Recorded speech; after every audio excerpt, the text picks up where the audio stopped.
Steph here from S.Sifandos.com. Welcome to this video. This video is about one of our primary selves. We have multiple primary selves that we express in life, in our relationships to ourselves and to others as well. One of those primary selves is the inner critic. Now, we have to understand that the inner critic has our best interests at heart. And this is the entire purpose of this short video.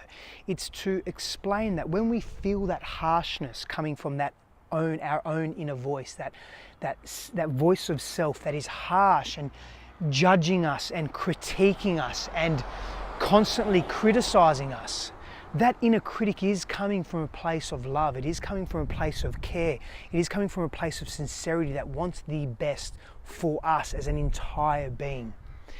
And at that time when we're experiencing that harsh inner critic, that harsh inner voice, it's difficult to digest those words that we're feeling and thinking and experiencing as something that is coming from a well-intentioned place. But let me tell you, the inner critic is there as a survival mechanism, but it's also intrinsically linked to that R-complex brain, or that reptilian brain, that unconscious state of being.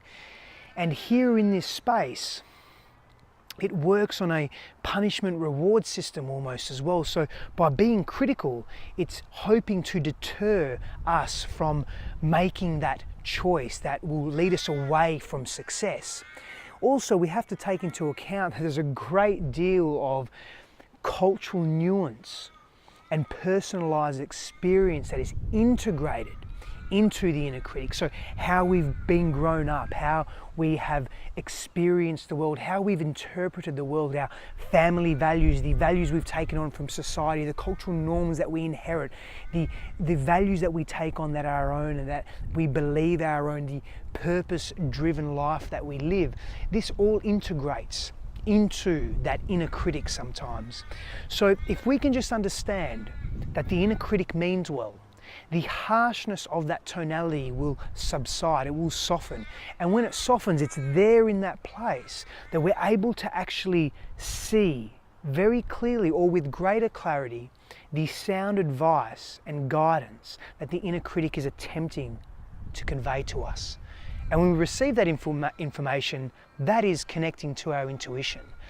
That is what connecting to our intuition is. It's being able to listen to those voices in our heads, to those primary selves that take on various roles at various stages of our lives, but see through the thickness of that cultural lens, of that lens that is sometimes tainted with externalized values.